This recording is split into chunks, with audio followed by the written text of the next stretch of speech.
Hey y'all, this is your girl Sybil. I wanted to quickly give you guys the answer that you guys asked me for about my video from yesterday. It was basically um, why now I'm telling the story. Am I not worried for him to see the video or my kids seeing it or anything like that? Let me tell you guys, our relationship wasn't based on two people who met who started a relationship. It was more like two best friends who decided to give love a try. He wanted to be there for me as a single parent, and I wanted to be there for him from with everything that was going on. So we just pick up from there, not getting to know each other in that way. So there is, I'm not blaming him. It's just that I'm not saying he doesn't know how to love. It's just that the way I wanted to love, the role model that I knew as a man of a family, he wasn't that, and I can't really blame him. The thing also, I wasn't strong enough to be the woman he needed to help him be that person. I wasn't strong enough, or nor was I capable to actually show him how to be that man. So, with that being said, you know, I it take my wrongs also, and let me make this clear. A lot of time people say, "Oh, everything happened because of this person." No, I became very bitter. I became very angry at him after everything that happened. I became very angry and bitter, and especially after spending a wonderful summer with his family in 2015, getting to know them, seeing his father, seeing how his brother were different, and how his brothers were very caring towards their girlfriend. I became this angry, bitter woman why he wasn't like that. And he would always say, hey, you know what? The way they were raised as a family, I wasn't. So I became very bitter and angry. I had to leave social media. I know that's petty because I couldn't stand on seeing certain things, and I didn't want for me to get to a point to envy people, and I wanted for me to find my own, to be my own person, to be loved the way I want to be loved, not because of other people's relationship that I'm seeing, um, or the little glimpse of other people's relationship that I'm seeing for me to envy it and for me to want that for myself. No, that's not what I want. I want it for me to find peace, for me to be happy, and for me to find my own truth and live my own life. So before I get to that part, I became very angry and bitter, and I used to do a lot of things. Let's say the one thing he used to say, he used to be like, "Oh, he would get upset about the way I cook." He started saying he didn't like my cooking, but yeah, he used to love my cooking. So it was very crazy that he did not love my cooking now. So what I did, hold on, guys. I'm sorry. So what I did, it was more like I would cook. I would not offer him. I would not give him anything because he would tell me, "Oh, my food are disgusting" and stuff like that. He will find anything to bring me down, and I don't know if it was his way of feeling strong or whatever, but the more he would do something to me, for me to hold on, for me to find my way out, I became angry, and I got to a point I was so angry and so frustrated that it was starting to hurt my health. And when I didn't have the energy to be angry anymore, so I just give up. And me giving up was depression. So, but him, he still had the energy. He was still taking it out of me. And since I was, or had already lost all my energy, and I was already give up. So I became this little girl hiding and always crying in the dark room in my head. And my the time that I would snap out of that state of mind, it was when I would hear my kids asking me, "Are you okay, mommy?" Or they would see me so sad or see me crying. They would start crying also, or give me a hug telling me they want me to be okay. And that's the only thing that kept me going and kept me fighting. And that's the only thing that kept me from not taking my own life. So Our relationship got so bad, it wasn't because of him. And let me make this clear: he never laid hand on me. He never once tried to be physically abusive with me. Actually, twice in our relationship, the first time I find out about how he spoke to this woman about me and my kids, I was so angry that I ripped his shirt. I jumped and pulled him, and the shirt kind of got ripped. And also, early 2015, when I felt like he was still doing a lot of crazy things, I snapped also. And that's when I said, you know what, I need help. So I never got hate, or he never touched me or anything like that. That was even the time that I got angry that I pulled his shirt and ripped his shirt. He never lay his head. He would just walk away and stuff like that. And for that, I can honestly say, sir, I can honestly say, in my part, it was a bad thing. But the thing is this: I wasn't capable of loving him the way he needed me to love him, and he wasn't able to love me the way I wanted him to love me, because that's not the type of love that I want. And also, a lot of people, they take breaking homes. It's when a child is being raised by a single mom or a single dad. No, what a family could have a mom and a dad, and it's very dysfunctional. Is very chaotic, and that could break a child. That a dysfunctional home, a chaotic home, will make a child need a lot of therapy to get them together. And I didn't want my kids to be brought in a chaotic, so dysfunctional home where they will see that, oh, you know what, dad get up and leave and disappear for a few days. No, that's not what I wanted for my kids. I wanted for my kids to know, so especially the girls, I wanted them to know that how a woman is supposed to get treated, how gentle a man should be toward a man, how respectful a man should be toward a man, and how a man is supposed to be home every night and not disappear. A wife should know the whereabouts of the husband, because a lot of things that is key. We did not have that. We did not have the communication skill. We did not have the respect. We did not have we did not have a foundation that was strong enough to hold us. And also, he did not have the role model in his life growing up for him to know how he should be as a father, how he should be as a husband, or how he should be as a stepfather, because the step parents he had wasn't good to him, and his father wasn't there in his life, so he doesn't have that role model, and he never seen what it is to have a home. So to him, he thought, uh, money wise, or being there once a blue moon, sleeping over there once in a blue moon, that's what it was. But that's not what I knew it was, and I wanted better for my kids to have a better role model. So, with that being said, I don't blame my failed relationship on just him, because I became a bitter and angry woman as well. And also, um, he's not a bad father. He's actually indeed a great father, a very caring one. He just doesn't know how to be um, the best version of himself. Because for him to find himself, to find the best version of himself, he would actually have to realize that he do have a problem. He do need help, and that he needs to do better. Since he haven't yet get to that place, so it's not going to be easy for him to make that step. And unfortunately, I'm not strong enough for me to actually stay in a relationship like that, for me to actually help someone. With me myself, I'm a very fragile woman.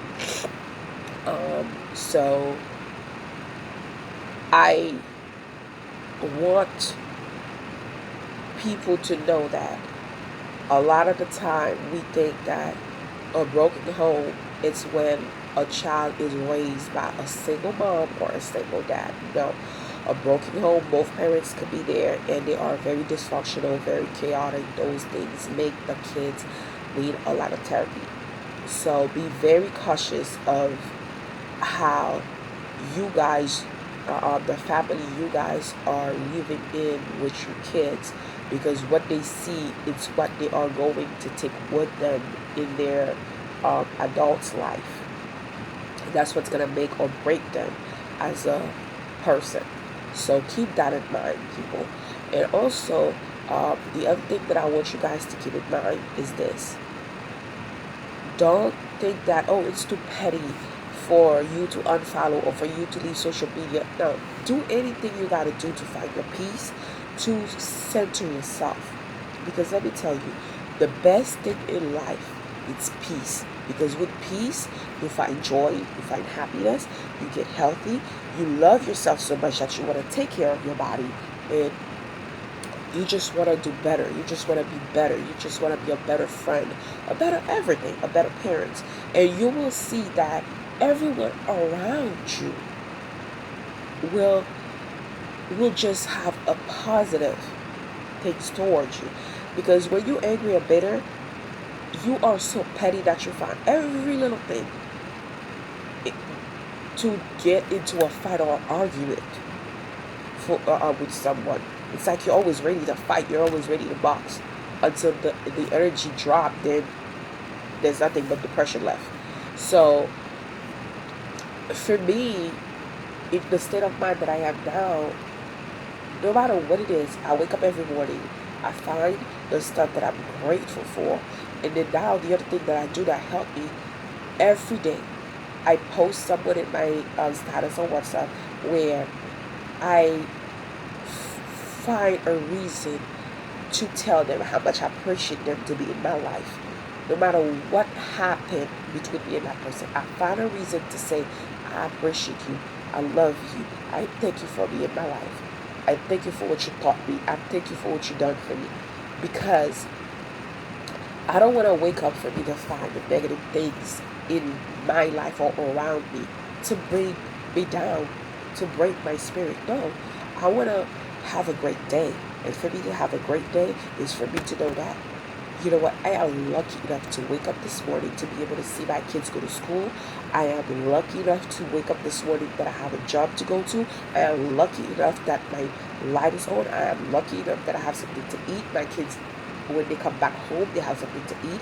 I have a bed to lay. I have my light on. I have good AC. I live in America. I am grateful to be here. I am grateful to have a great friend. My friend always contact me, reach out to me. I am grateful to have sisters. Even though we fight, we argue, we have our ups and downs, I am grateful that they are here. I am grateful that my kids get to see their auntie. My kids get to see their uncle. I am grateful for my mom for giving me life, because she could have chosen to not have me. I am grateful that God gave me a chance to be here. I am grateful that I don't have somebody in prison. I don't have somebody in the hospital. I'm not in prison. I'm not in the hospital. I am grateful that I am safe. I am grateful that my kids are safe. They are in a great school. I am just grateful. I find a reason to be happy, to go through life, to appreciate life. And at the same time, guys, let me tell you something. That doesn't make you a bad person if you cut off. It doesn't matter. A boyfriend, a husband, a best friend, a mom, a dad, a sister, a brother. It doesn't matter who you cut off. If that person is making your life miserable, where that person is actually taking your peace and your happiness, or breaking your marriage, because the Bible said you're going to leave your family to create your own family. Your siblings are your parents' family. Your family is your husband, your wife, your kids. So focus on that family, on making that family sane, very, very functional, in a peace, happy place. Everything else doesn't matter. All that's matter is your partner and your kids. That is your home. Keep it safe.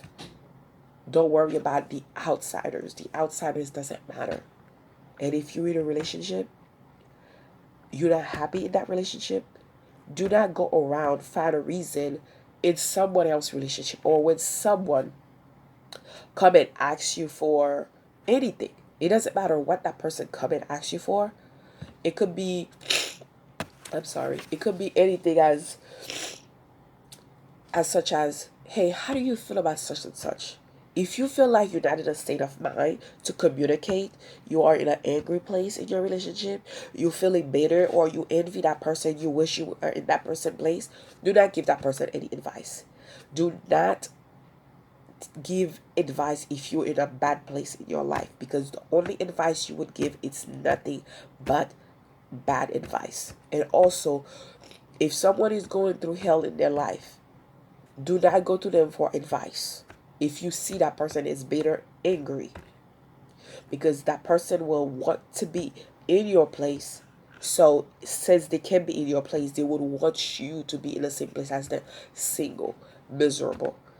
So please do this. If you are not in a place to tell someone, just tell them, I can listen to you, but I don't know. I don't know what would I do if I was in your place, because I'm not in your place. It's that simple. And also, if you having a great time and you see you have your friend, she's getting angry and bitter, when she asks you, how you doing? How your relationship doing? Keep it simple. We okay. And ask her, be there for her, because she needs you more than you need her. Be there for someone. Don't always be the person that's always talking, because sometimes when you talk too much, it breaks the other person's spirit. Just keep it as simple, as classy as possible. Let me give an example, and I know my best friend will see this. Let me tell you, she was going through a situation last year, and I never once even opened my mouth for me to tell her I was in a relationship already. Because you know why? I did not want for her, for me to break her down, for her to feel broken, for her to be more sad than she is. So I waited until she was, actually she figured it out on her own, and I told her the truth. And as well as my friend in Canada, she got out in a relationship right now. Her relationship is still in the process of dissolving. I don't really talk to her. She asks me, hey, how are you? How's your relationship? We okay, we good. And we keep it moving. And I switch the conversation over to her and ask her how she doing. It's nothing. It just makes you a good friend. It just tell that person you are there, you are listening, you are supporting them. There's nothing wrong with that. It's not good to give advice when you're in an angry or a bitter place. And let me tell you something. I'm not mad at him. I don't hate him. Actually, I appreciate him. I love him. I got a very beautiful kid out of that relationship. He taught me a lot. He made me find my spirit, my peace, my inner peace, my happiness, my joy. He made me grow a thick skin. He made me stand for what I wanted. He made me find out who I was. He made me find out who I wanted to be with. He made me find out how much I worth, how priceless that I was. He made me a better woman. He prepared me. He came to my life to prepare me to be a better wife for the person that I'm with now. He prepared me to be a better mom. He prepared me to secure my home, to build a great foundation. So don't look at things in the negative way. When you love yourself, you don't look for the bad and the ugly. You find the positive. You find the beauty. You just find the most beautiful sound and tone and smell in everything. And life just get very simple, very beautiful. You see the light. You see the route to go. So keep that in mind. Life is short. Life is beautiful. The first step is to love you. Because when you love you, best believe me, you will be able to tell what you want. You will be able to tell someone who you are when they ask you who you are. You will be able to be open enough for love. You will be able to be open enough to see yourself for who you are and to let someone see you for who they are. Love is supposed to be very calm, very even, very equal, a lot of respect. Money, it will not matter. Where you live will not matter. Where you go, how many times you go out will not matter. When you go out to either to go ice cream for a walk, it could be for somewhere for $1,000 vacation, or for a very small place, a free walk on the beach, a free walk on the park. Everything will be so beautiful. Will be a lot of memories. Don't sit there and remember the bad things that your significant other does. Me, every day I find something beautiful to say about my partner. So stay tuned, and I will actually come back to you guys with the daily process that I do that keeps me so happy, so joyful. Sorry for the long video, but I wanted to answer your question. I love you guys. Have a wonderful week. See you guys next week.